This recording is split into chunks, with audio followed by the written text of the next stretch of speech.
there was someone who actually found out where my residential address is based on the live streamings that I did at home. So I came home one day and I found that person. He was waiting for you. Yeah, at the lift.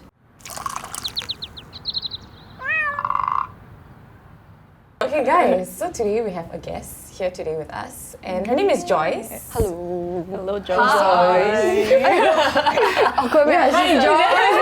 She's an actress and a writer and a director and an editor. She's many things. She's on social media. So Yes. cool. I don't know if you can guess what we all have in common. Oh, I don't even know, but okay, yeah, you can guess. No, do you all know what we all have in common? No, I don't We're all know. girls. I mean, That's true. Yeah, that's Amazing. Thank you. Today we're actually going to talk about how does it feel like to be online and like, you know, because majority of us here are content creators and we're chronically online. I know why you say majority because I'm the one not. I didn't say who's the majority. I'm not a content creator. you are. I am? Ever since Yes. when? As long as you got a phone. You record have things. social media app. So my mom and dad also content creator. They can be. Okay. Yes. Okay. Maybe to start off, Content like, creator. what's the worst experience you've had online? Oh, okay, I have one. I can share for the first story. So, you know, that time, there was a period of time where live streaming, it's very common. And then the worst thing that happened during that whole period of time is that there was someone who actually found out where my residential address is based on the live streamings that I did at home. So I came home one day and I found that person. As in, like, that person approached you. Yeah, He was waiting for you. Yeah, at the lift area. To do what?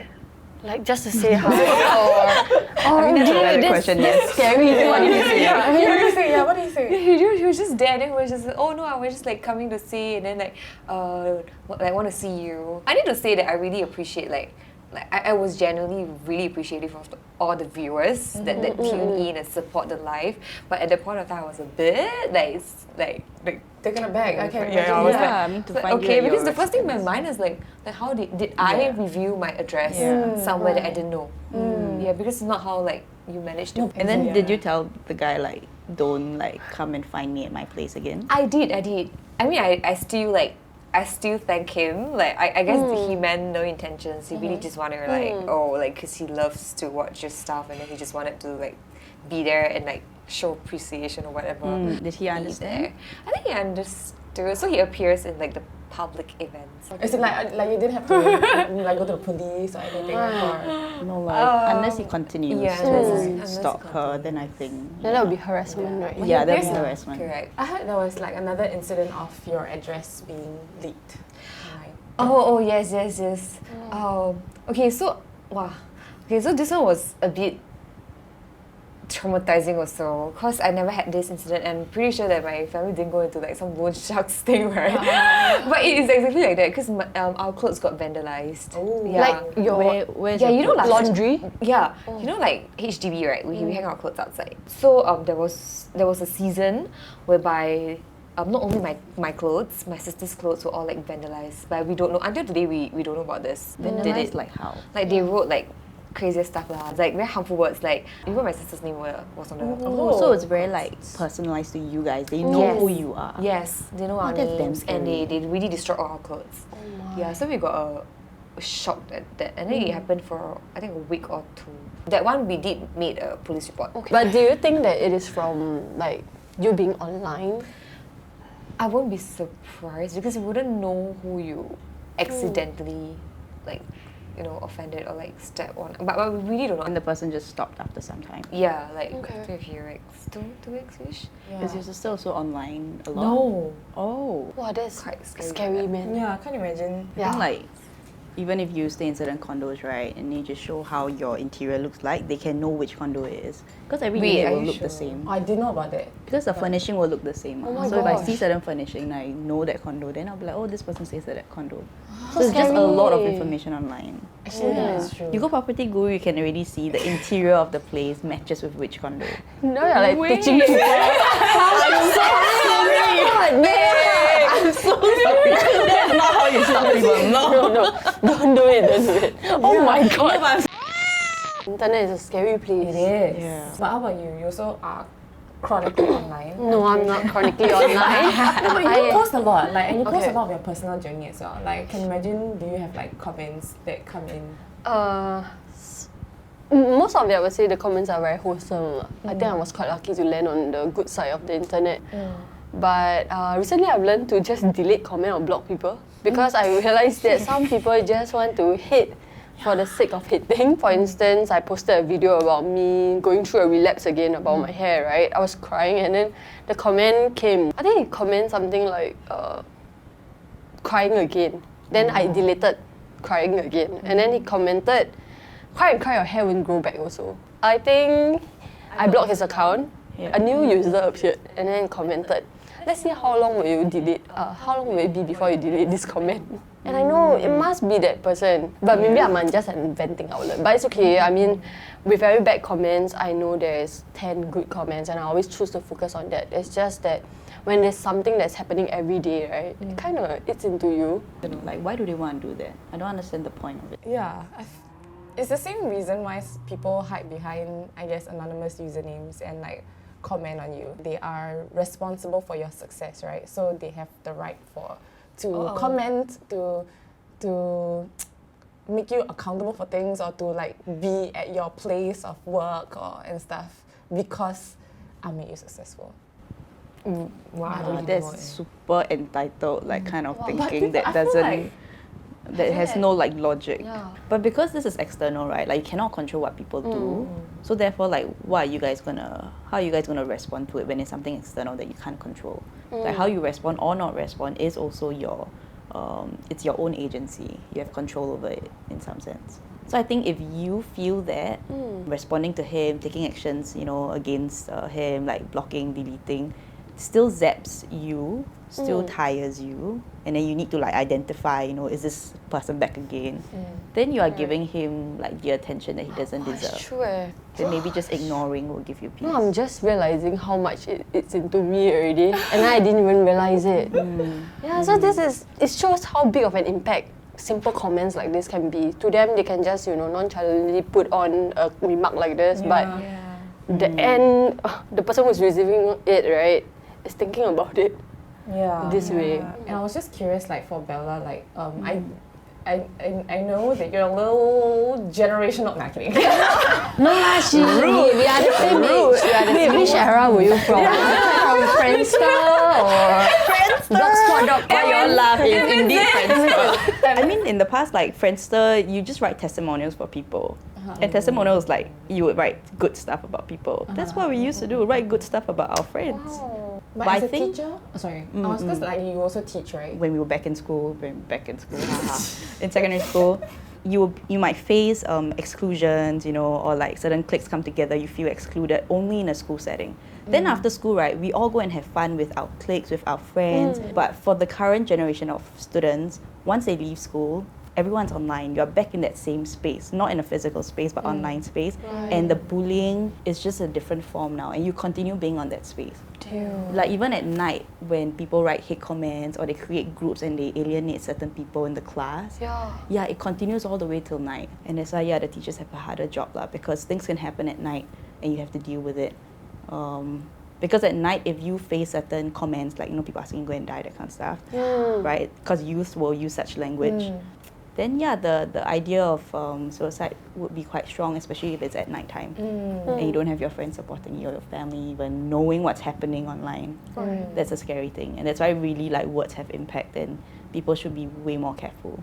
Yeah. Actually, writing on that, I heard about this group. I'm not sure if you all know about Be Unite.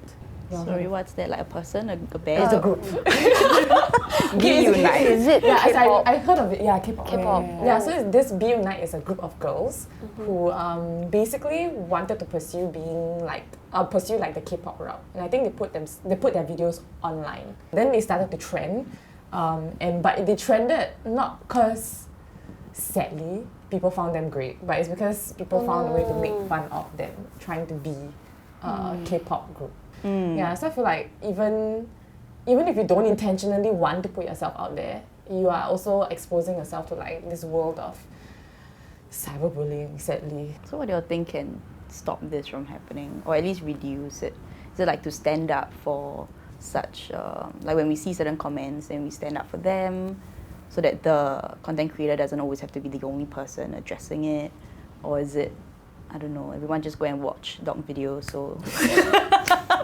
So the whole internet becomes like a happier place. That's my entire FYP. Animals. Animals. Actually, I always have this very curious question. So like, sometimes we see some content online, right, that we really want to stand up for them, right? But then because it's like, you know, it's going to be like very like super viral because we have two sets of arguments and all. So we decided, okay, we'll just watch. Does it make us like a bystander? Right? It's on the online version. You know? I feel like that's my struggle. Because I feel like the good, okay, depends. But the people who comment actually will take time to like comment. And the general public of like majority of us who are online, I'm pretty sure we don't comment on videos. Maybe they don't even hate. They use hateful language, but they don't even hate. It's just like they just want to start a fire. And maybe that's why I always don't comment. And if you can see like a series of like troll comments, right, and nobody bother like intervening, sometimes it just dies off. Because there's no one to there's no one to argue against, right, so that they cannot reply to. Then you just know that all these people are nonsense, you know, as you are reading. So maybe that's a better solution. I have no idea. I think that's why we really need to like go by the principle. If you don't have anything nice to say, then just don't say it. Okay. But I remember when I first started in my industry, right? And then like, I was so happy that I could fulfill my dreams of being like, you know, acting on TV, acting on film. But then after that, my comments came in, and then they were like, "How you mean you look like that? You can be an actor you're at 19, 20 years old. Can you imagine that?" I'm like, Oh my god. like, what do you feel at the point of time as a teenager? I'm not even that young to be youth, because youths are like really young right now on social media, right? Do you like also get I feel like as a younger female presence on social media, sometimes you do get those unwanted or unwarranted attraction from guys or like just weird guys online. That's normal. At 19, 20, 21, the age when you first started, you'll be like, oh my god, traumatized. Yeah, because people send you pictures that are like inappropriate, right? And they're so they're so open, right? And then it's like sometimes like for example, Instagram now has like blood which are tapped to review. And it's I never stepped. No, yeah, I see me you tap to. No. Sugar daddy comments, like every now and then we have it. Yeah, that's true. Yeah. Hi dearie, would you want to spend time eating lunch with me? I pay you $5,000. Yeah. That's a pretty good deal, but Hey, nobody sent me. Nobody sent me that. Nobody sent me also. I'll be like, hey, 5K okay, let's go. It's not endorsing. But sometimes right now when we are older, we can't treat these comments like that because you've seen things, right? But can you imagine if a young people says this? Yeah, 5,000 would be like 50 grand exactly. to them. They'll be like, oh my god, this is a good deal, and then they would just go for it. Yeah. I was like, okay. It's gonna sound like a very like typical teacher kind of answer, but I really think like parents play a huge role in this. Yeah, like if you pass the phone to your kid and then they get they're faced with all of these things, and then don't be surprised because they're always on the phone, they're always on the apps. As a parent, I really feel that you have absolute control, okay, not absolute, but the most control over what they're going to be putting themselves out there with. So then, I really feel it's up to the parents to control the kind of stuff you put out there. But of course, education plays a part from society and teachers and whatnot. So do y'all think there's any laws that can be put in place to kind of help with all these cyberbullying, online harassment, making the internet safer? I feel like if there's a law on it, right, then that would sort of, you know, make them be more cautious, because right now they can comment freely because there's no consequences. I thought there are already laws, like defamation laws, that will protect people against slander. Because if you just give your opinion about something, then I think the content creators need to manage it. But if it's severe enough that it can defame the person's reputation and stuff, there are already laws for that. Yeah, and I think it's very hard to in place more laws, you know, because if it's somebody's opinion, how can you put a law to protect that? Freedom yeah, of there's still speech. free speech, exactly. So yeah, I guess you can protect it legally in some forms, but not for everything. The thing about what you say is quite nuanced. I do feel like when it progresses from the online space to physical harm, then yes, there should be things in place to kind of curb that or stop that. I think the current laws do protect people from that, like from the real harms. Yeah, the physical harm at least. I still feel like there should be more. Like stalking. There are also laws for that, right? I mean, yes, but okay, but Harassment. let's not go in. Yeah. I know there is a bit. Our knowledge of laws might not be the best. Yeah. And yet we want to talk about laws. I think it would be a good thing to actually know the laws better. Like the fact that we don't really know what Yeah. the laws are, right? Then we don't even know our rights. It's true. Yeah, I mean, we talk so much about this as a problem, but I'm more like interested in like, is there a solution or are there like coping strategies that you have found for yourself through this convo or like will think about? Okay, for myself, I think I grew to a stage whereby, firstly, anything that affects your mental health, just delete. Just don't have it in your sight. And secondly, be your own fight. Like you need to, you need to develop like certain things that you can just not affect you, build a wall against it, and like just not afraid to speak up. The first time when you step out and like want to be on the stand, it's scary. But then when you know that you're on the right path, you shouldn't be afraid to say it out or to like fight it against it. Yeah. But I think it takes time also because it takes courage.